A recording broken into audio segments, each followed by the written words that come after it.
Fort Worth history.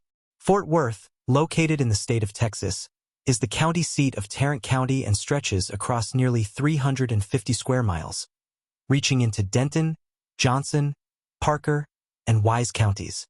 By 2024, the city's population was estimated at just over 1 million, making it the 11th most populous city in the United States. It is also the second largest city in the Dallas-Fort Worth metroplex and ranks as the fourth most populous city in Texas. The Dallas-Fort Worth area as a whole is now the fourth largest metropolitan region in the country. The roots of Fort Worth history go back to 1849, when the city was founded as an army outpost on a bluff overlooking the Trinity River. In the decades that followed, Fort Worth became an important hub of the Texas Longhorn cattle trade, earning it the nickname Cowtown. Even today, the city takes pride in its Western heritage, reflected in its architecture, culture, and long-standing traditions. Fort Worth's importance has continued to grow over time. The city's name was even given to a U.S. Navy ship, the USS Fort Worth, LCS-3, honoring its strong legacy. While Dallas has historically been the larger population center in the region, Fort Worth stands out as one of the fastest-growing major cities in the nation, a place where the past and present come together in remarkable ways. Fort Worth history. From frontier outpost to Cowtown. In 1843, the Republic of Texas signed the Treaty of Bird's Fort with several Native American tribes. This agreement restricted settlement beyond a boundary of trading houses, which were later set up where the Clear Fork and West Fork of the Trinity River meet, right in what would become Fort Worth. To protect new settlers after the Mexican War, a chain of 7 army posts was created in 1848 and 1849. Among them was Fort Worth, named after Major General William Jenkins Worth, who had planned a line of frontier forts before dying of cholera in 1849. His successor, General William S. Harney, ordered Major Ripley A. Arnold to establish a camp at the Trinity River. On June 6, 1849, Arnold set up Camp Worth in honor of the late general. By November of that year, the U.S. War Department officially designated the post as Fort Worth. From its beginning, it proudly carried the motto, "Where the West begins." The very first resident is believed to have been E.S. Terrell from Tennessee. The original fort was prone to flooding, so it was moved up to a bluff, where the county courthouse now stands. But by 1853, the military abandoned the fort, leaving no visible trace of the original site. Even so, Fort Worth quickly rose again. Positioned along the Chisholm Trail, it became a central stop for cattle drives, with millions of longhorns pushed through on their way to northern markets. This fueled its reputation as a rowdy, booming cowtown and laid the foundation for its ranching industry. The Civil War hit Fort Worth hard. Supplies ran short, money was scarce, and the population dwindled to fewer than 200 people. But the city rebounded during Reconstruction. By the early 1870s, merchants like Jacob Samuels, William Jesse Boaz, and William Henry Davis had opened general stores, and Kleber M. Van Zandt launched a banking business that later became Fort Worth National Bank. Still, the mid-1870s were tough. In 1875, lawyer Robert E. Cowart mocked Fort Worth in the Dallas Herald, claiming the city was so lifeless that he saw a panther asleep on the courthouse steps. Locals turned the insult into a badge of pride. By 1876, the economy was recovering and Panther City became a symbol of resilience, a nickname still woven into Fort Worth's identity today, from businesses to police department emblems. Fort Worth history, the rise of Panther City and Hell's Half-Acre. The legacy of Panther City didn't just live on as a nickname. It became woven into the city's geography and architecture. Panther Island on the Trinity River, the Flatiron Building, Fort Worth Central Station, and several sleeping panther statues all keep the tradition alive. In 1876, the Texas and Pacific Railway finally reached Fort Worth. This was a turning point. The city became the westernmost railhead and a major shipping hub for cattle. That same year, the Fort Worth stockyards took off, attracting the biggest meatpacking giants of the time, Armour and Swift, thanks to the vision of Boston businessman Louisville Niles. Fort Worth's population grew as migrants from the war-torn South poured in, and the city earned a new nickname, the queen city of the prairies. But with prosperity came temptation. Cowboys heading up the Chisholm Trail found Fort Worth to be their last stop before the long drive north to Kansas. They stocked up on supplies, enjoyed the saloons, gambled, and blew off steam before hitting the trail. When they returned, they did it all over again. This culture of rough living gave birth to Hell's Half-Acre, a notorious district filled with saloons, dance halls, gambling dens, and bawdy houses. Fort Worth's wild side earned it yet another nickname, the Paris of the Plains. But it came at a cost. Shootings, knife fights, and nightly brawls made the Acre dangerous, attracting buffalo hunters, drifters, outlaws, and fortune seekers.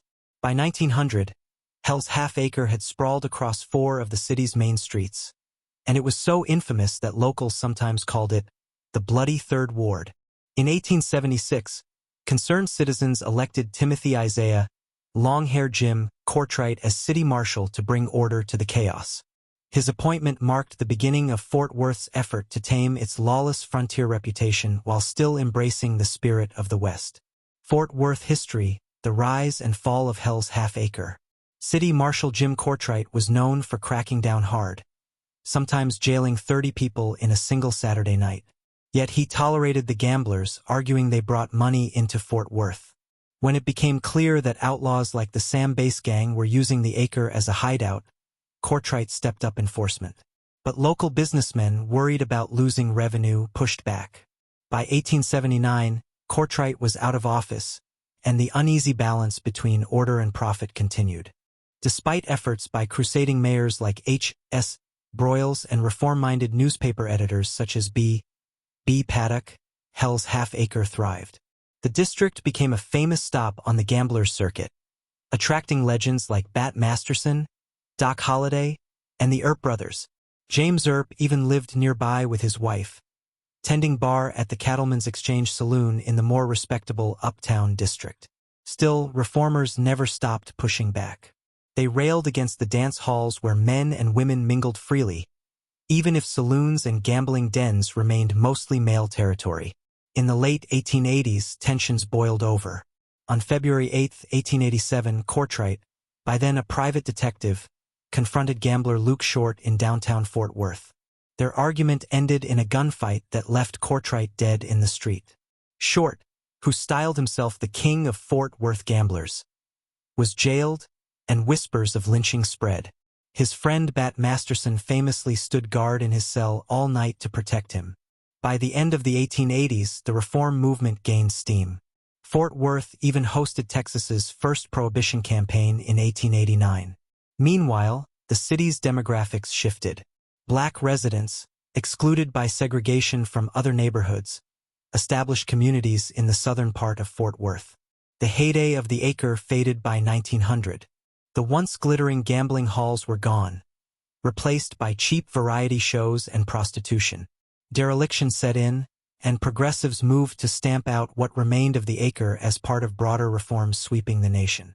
What was once Fort Worth's wildest district, equal parts scandal and legend, was giving way to a city determined to reinvent itself for the 20th century. From the Acre to modern times.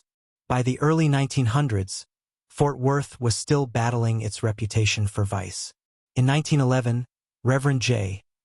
Frank Norris of the First Baptist Church launched fiery attacks against gambling and prostitution, even naming businessmen tied to properties in Hell's Half-Acre. His crusade provoked fierce retaliation. In 1912, his church and later his parsonage were burned. Norris himself faced trial for arson and perjury but was acquitted. His campaign gained momentum in 1917, when the federal government selected Fort Worth as the site of Camp Bowie, a major World War I training camp. The military, backed by city leaders, cracked down hard. Martial law brought stiff fines and jail sentences for prostitutes and barkeepers, and crime rates fell. By 1919, when Norris staged a mock funeral to bury John Barleycorn, Hell's Half-Acre had officially faded into Fort Worth history. But challenges remained. In 1921, racial violence scarred the city when striking white meatpacking workers in the stockyards clashed with black strikebreakers. One African-American worker, Fred Rouse, was lynched by a mob, a grim reminder of the racial tensions of the era. Fort Worth also stood on the national stage in November 1963, when President John F. Kennedy delivered a breakfast speech to the Chamber of Commerce. Just hours later, he traveled to Dallas, where he was assassinated, a tragic moment forever tied to Texas history. Through the 20th century, Fort Worth was repeatedly transformed by energy booms. Oil discoveries early in the century and again in the 1970s spurred growth, while in the 2000s, new drilling techniques unlocked vast natural gas reserves in the Barnett Shale, directly beneath the city. Residents benefited from royalties, but the drilling also sparked debate over safety and sustainability. Fort Worth has also faced natural challenges. On March 28, 2000, a powerful F3 tornado struck downtown, heavily damaging the Bank 1 Tower, home to the popular Riata restaurant. The building was later restored as upscale condominiums and renamed simply the Tower. Yet resilience defined the city once again. Between 2000 and 2006, Fort Worth became the fastest-growing large city in the United States and was ranked among America's most livable communities. Affordable housing and job opportunities drew new residents, especially African-American families relocating from other regions. By 2020, Fort Worth's population growth had topped 20%, and census data confirmed what residents already knew. This once-frontier outpost had become one of the most dynamic, diverse cities in the nation. If you've enjoyed this journey through Fort Worth history, don't forget to like, share, and subscribe. History Love is your go-to YouTube channel for exploring the fascinating stories of the past. And there's always another chapter waiting for you.